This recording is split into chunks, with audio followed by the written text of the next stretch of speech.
के सबसे बड़े रेल नेटवर्क्स में से एक इंडियन रेलवेज देश के लिए रोजाना एक क्रिटिकल लाइफलाइन की तरह काम करता है। ये बहुत बड़ी तादाद में पैसेंजर्स को एक से दूसरी जगह ले जाता है। पैसेंजर्स को खाना समय पर पहुंचाने के लिए एक ऐसा मेगा किचन है जो 24 घंटे काम करता है। ये किचन बहुत बड़ी तादाद में ट्रेन्स और दूसरे इंस्टीट्यूशंस के लिए खाना बनाता है। हमारे यहाँ रोजाना बनते हैं 600 किलो चावल, 650 किलो दाल और करीब 225 किलो सब्जियाँ। यहाँ पर हम सिर्फ 12 घंटे के अंदर रोजाना करीब 6000 कचौड़ियाँ बना लेते हैं। चाहे फ्रेंच कुलिनरी टेक्निक्स हों या सदियों पुरानी इंडियन फूड ट्रेडिशंस, IRCTC के मेगा किचन का स्केल वाकई बहुत बड़ा है।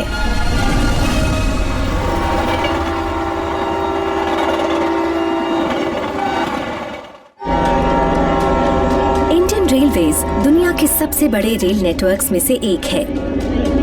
इसका नेटवर्क करीब 65,000 किलोमीटर में फैला है और रोजाना करोड़ों लोगों को एक से दूसरी जगह ले जाता है। ये जितने मुसाफिरों को एक से दूसरी जगह ले जाता है वो तादाद श्रीलंका की आबादी से भी ज्यादा है। लिहाजा ये भारतीयों का ट्रैवल करने का एक पसंदीदा जरिया है। लेकिन ये मामला सिर्फ एक से दूसरी जगह जाने का ही नहीं है। लोगों का सफर कहीं कहीं 3 दिन से भी ज्यादा का हो सकता है। ऐसे में ये एक हॉस्पिटैलिटी एक्सपीरियंस भी बन जाता है, एक ऐसा एक्सपीरियंस जहां खाना एक अहम रोल निभाता है। इसीलिए इंडियन रेलवेज ने railways catering and tourism corporation यानी IRCTC बनाने का फैसला किया। इसके कई मिशंस में से एक है ट्रेन्स में हाई क्वालिटी और लो कॉस्ट वाला खाना मुहैया कराना। IRCTC की शुरुआत 2001 में हुई थी। बेसिक आइडिया ये था कि केटरिंग के अनऑर्गेनाइज्ड सेक्टर को PSU यानी पब्लिक सेक्टर यूनिट के तहत रखा जाए जो ज़्यादा प्रोफेशनल होगा। अगले कुछ सालों के दौरान IRCTC ने ट्रेन्स में खाना देने के लिए एक बिल्कुल नया अंदाज अपनाया। इसके तहत खाना बनाने और उसके डिलीवरी के लिए एक ऑर्गेनाइज्ड सिस्टम तैयार किया। ये सिस्टम ट्रेन्स में भी था और रेलवे स्टेशंस पर भी, लेकिन ये काम आसान नहीं था। इसके तहत लाखों लोगों को रोज खाना मुहैया कराना शामिल था। सबका टेस्ट अलग होता है। खाने के मामले में तो हर कोई एक्सपर्ट होता ही है, चाहे वो और किसी काम में इतना माहिर ना हो। इसलिए IRCTC को इन सब लोगों को रोज केटर करना था। इसे रोज कुछ नया सोचना था। लोगों को सेटिस्फाई करने के एकदम अलग तरीके खोजने थे, जो कि एक बड़ा चैलेंज है। National capital region of Delhi में IRCTC के सेंट्रल किचन में आधी रात का वक्त है। सुपरवाइजर दीपक और उनका क्रू नाइट शिफ्ट पर हैं। इस किचन में ये वक्त बहुत ही अहम है क्योंकि अगले दिन के सर्विस टारगेट को पूरा करने के लिए इस वक्त ही ज्यादातर कुकिंग की जाएगी। आज क्या क्या काम करना है सुन लो। लच्छा salad, green salad 166 kg green salad है और जो वेजिटेबल लगेगा रायते के लिए वो है तुम्हारा 14 kg। Okay sir. किसी रेस्टोरेंट के मुकाबले ये सेंट्रल किचन सिर्फ कुछ 100 लोगों के लिए नहीं बल्कि 10,000 से भी ज्यादा लोगों के लिए मील्स तैयार कर रहा है। IRCTC के अलग अलग तरह के क्लाइंट्स के लिए जो मेन्यू है वो काफी इम्प्रेसिव है, नंबर्स और वैरायटी दोनों के हिसाब से। इसमें ब्रेकफास्ट, डिनर, लंच और कई स्नैक्स और डिजर्ट्स शामिल हैं। और क्विजीन, इसमें इंडियन से लेकर कॉन्टिनेंटल, चाइनीज और दूसरे स्पेशल्स भी हैं। IRCTC का मेन्यू बेशक बड़ा है, लेकिन अगर कीमत की बात करें तो वो काफी कम है। चीजों के दाम ऐसे फिक्स हैं ताकि एक आम आदमी भी उसे अफोर्ड कर सके। जो भी खाने पीने की चीजें मिलती हैं प्लेटफॉर्म या ट्रेन में, तो हाई क्वालिटी मील्स प्रोवाइड करना at low price, it's quite a challenge. ये चैलेंजेस इन बातों से जुड़े हैं: low cost, high quality, large volumes, hygiene और ऑन टाइम। और इस कसौटी पर एक ही किचन खरा उतर सकता है, वो है मेगा किचन। IRCTC के सेंट्रल किचन में एक प्रोडक्शन एरिया है जिसमें एक बेसमेंट, ग्राउंड फ्लोर और फर्स्ट फ्लोर है और ये सब करीब 10,000 स्क्वायर फीट के एरिया में फैले हैं। बेसमेंट ताजा सब्जियों को रखने और स्टोरेज के काम आता है। खाना बनाने का ये जादू ग्राउंड फ्लोर पर होता है। यहाँ वेजिटेरियन और नॉन वेजिटेरियन कुकिंग के लिए अलग अलग हिस्से हैं। फर्स्ट फ्लोर बेकरी, रोटी बनाने और हलवाई या स्नैक सेक्शन के लिए है। किसी मेगा किचन में इतने लार्ज स्केल ऑपरेशंस को चलाने के लिए 200 से ज्यादा एम्प्लॉयज की जरूरत पड़ती है और ये लोग आधी रात से ही अपने काम में जुटे हैं। नाइट शिफ्ट के सबसे अहम कामों में से एक होता है मीज़ ऑन प्लेस तैयार करना। ये एक फ्रेंच कुलिनरी टेक्निक है, लेकिन IRCTC किचन में इसका क्या काम? मीज़ ऑन प्लेस फ्रेंच भाषा का शब्द है जिसका मतलब है काम शुरू करना। किचन में मीज़ ऑन प्लेस एक टेक्निक है जिसके जरिए बड़ी तादाद में तेजी से और एफिशिएंट तरीके से खाना बनाना आसान हो जाता है। इसके तहत किसी रेसिपी के अलग अलग हिस्सों को पहले से ही बना लिया जाता है, चाहे प्याज को भूनना हो, ग्रेवी बनानी हो या सब्जियों जैसे बैंगनों को पहले से बेक करना हो। आज मेन्यू में बैगन भरता है हमारा और इसका क्वांटिटी है अराउंड 76 kg।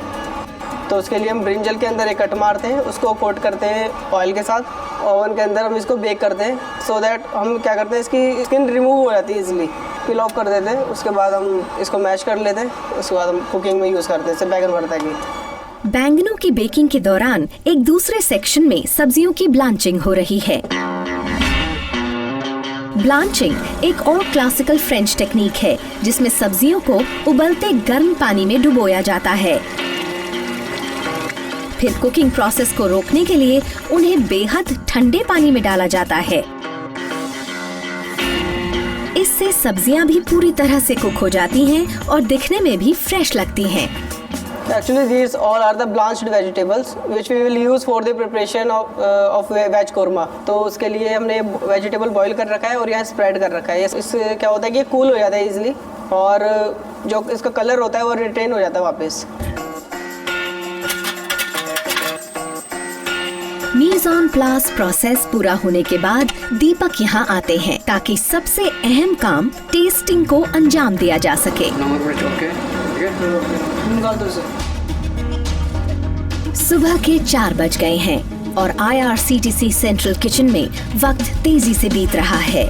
खाना पक चुका है और इसका टेस्ट भी ठीक लग रहा है और अब दीपक को अपने प्रोडक्शन मैनेजर को रिपोर्ट करना है। सर ऑलमोस्ट सारा काम हो चुका है। बाकी कुछ आइटम है जो मॉर्निंग में कुक करेंगे, फॉर एग्जांपल धनिया जीरा राइस। मैनेजर सुरेंद्रन सुमेश दीपक को रात की एक्टिविटीज के बारे में बताते हैं। ट्रेन फूड के बारे में रिव्यूज अक्सर ही खराब होते हैं, खासकर हाइजीन को लेकर। इस किचन में एक बड़ी चिंता इस बात को लेकर है कि क्या फूड सेफ्टी प्रोटोकॉल्स का पालन किया गया है। कोफ्ता वॉक इन में रखवा रखे हमने, बाकी ग्रेवी उसका हो चुका है। टेम्परेचर कंट्रोल है ना? जी सर, टेम्परेचर कंट्रोल है सारा। बाकी जितने सेंसिटिव आइटम है हमने उन्हें डीप फ्रीजर में रखवा दिए और आइटम वॉक-इन में भी है कुछ। ब्रीफिंग का काम पूरा हो जाने के बाद अब वक्त है सुमेश के सुबह के राउंड्स का। उन्हें ये देखकर खुशी होती है कि ज्यादातर काम पूरा हो चुका है, क्योंकि कुछ ही घंटों में उन्हें इंडियन रेलवेज से ये पता चल जाएगा कि कितने मुसाफिरों के लिए खाने की जरूरत पड़ेगी। और कुछ बाकी तो नहीं है ना? इसके बाद IRCTC के मेगा किचन को खाना वक्त पर ट्रेन तक पहुंचाना होगा। National capital region of Delhi में IRCTC सेंट्रल किचन में सुबह का वक्त है। शहर अभी बस जाग ही रहा है, लेकिन इस किचन में पूरी रात से ही खाना बन रहा है। IRCTC या Indian railways catering and tourism corporation को अपने पेट्रन्स को ताज़ा और हाइजीनिक खाना मुहैया कराने के लिए बनाया गया था और यही बात सुमेश को पूरी रात से बन रहे खाने को सुपरवाइज करने के लिए मोटिवेट करती है। रेलवेज का जनरल मेन्यू है सूप, राइस डिश, साथ ही चपाती भी। इसके अलावा वेजिटेरियंस के लिए पनीर डिश और नॉन वेजिटेरियंस के लिए चिकन डिश। हमेशा की तरह सुमेश फूड सेफ्टी स्टैंडर्ड्स को लेकर काफी कंसर्न्ड हैं। स्टैंडर्ड्स का मतलब होता है क्वालिटी, क्वांटिटी और साथ ही सफाई भी। हाइजीनिक स्टैंडर्ड बनाए रखना जरूरी है। खाने की सेफ्टी को बनाए रखने के लिए IRCTC का सेंट्रल किचन सिर्फ मेन कुकिंग एरियाज में ही नहीं बल्कि अपने गोडाउन्स में भी बहुत मेहनत करता है, जहां रिसीविंग एरिया में फ्रेश चीजें अनलोड की जाती हैं।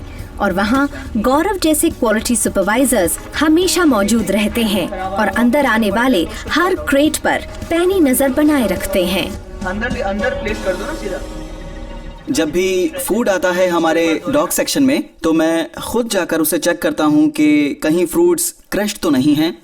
अगर उनमें कोई फंगल इन्फेक्शन है तो ये मेरी ड्यूटी है कि मैं उसे रिजेक्ट कर दूं और मैसेज कन्वे करूं उससे जुड़े डिपार्टमेंट को। ये बीन्स चेक हो गई हैं, इनकी क्वालिटी ओके है, आप इनको वॉश कर लीजिएगा एक बार वेट करके, ठीक है? उसके बाद अब इनको वेज प्रेप सेक्शन में लेकर चले जाइएगा।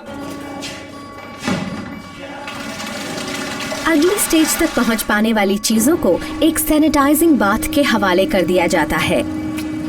धुली हुई और सैनिटाइज्ड चीजों को फिर सेंट्रल किचन के मेन सेक्शंस में भेजने की इजाजत दे दी जाती है। बेशक सब्जियां क्वालिटी राउंड में पास हो गई हैं, पर जब बात आती है जल्दी खराब होने वाली चीजों की तो उन्हें और मुश्किल टेस्ट पास करने होते हैं। पनीर जैसी डेयरी आइटम्स IRCTC के मेन्यू का एक बड़ा हिस्सा हैं और ये खराब भी जल्दी होता है। और कोई खराब डिश न सिर्फ पैसेंजर्स बल्कि IRCTC के लिए भी किसी मुसीबत जैसी होती है और ऐसा ना हो ये इंश्योर करना जिम्मेदारी होती है IRCTC की क्वालिटी एश्योरेंस लैब की। लैब के साइंटिस्ट मुनेंद्र कुमार का काम है जो खराबियां सिर्फ आँखों से नजर नहीं आती उनकी जांच करना, ताकि सैंपल्स में किसी भी तरह के जर्म्स या पॉल्यूटेंट्स ना हो। कोई भी हमारा raw materials like as a dairy products, cereals वगैरह जो आते हैं तो उनको हम यहाँ पे लाते हैं। यहाँ पे डेयरी प्रोडक्ट्स के अंदर हम कोई एडिटिव्स, अडल्ट्रेशन उसके अंदर नहीं आ रहा, उसका हम आइडेंटिफिकेशन करते हैं फॉर केमिकल एनालिसिस। आज मुनेंद्र पनीर की जांच करने वाले हैं कि कहीं उसमें स्टार्च एडल्ट्रेशन तो नहीं। टेस्टिंग केमिकल आयोडीन की कुछ बूंदें सैंपल में डाली जाती हैं। इस पूरे बैच की किस्मत उनके फैसले पर निर्भर करती है। आयोडीन डालने के बाद पनीर का कलर चेंज हो जाता है, इट विल बी रिजेक्ट। अगर आयोडीन डालने के बाद कलर चेंज नहीं होता है तो वो टेस्ट ओके हो जाता है। पनीर का कोई कलर चेंज नहीं हुआ, केवल आयोडीन का ही कलर है, आयोडीन के सॉल्यूशन का कलर है, इसलिए ये पनीर ओके है। पनीर का सैंपल क्वालिटी टेस्ट में पास हो गया है, लेकिन सेफ्टी का मामला सिर्फ एक सैंपल के पास हो जाने पर खत्म नहीं हो जाता। ये जरूरी है कि किचन से आने वाला हर मील खाने के लिहाज से सुरक्षित हो, तो इसके लिए किचन में हर प्रोटोकॉल का पालन किया जाता है, चाहे ये रूटीन का काम हो या फिर कुछ खास।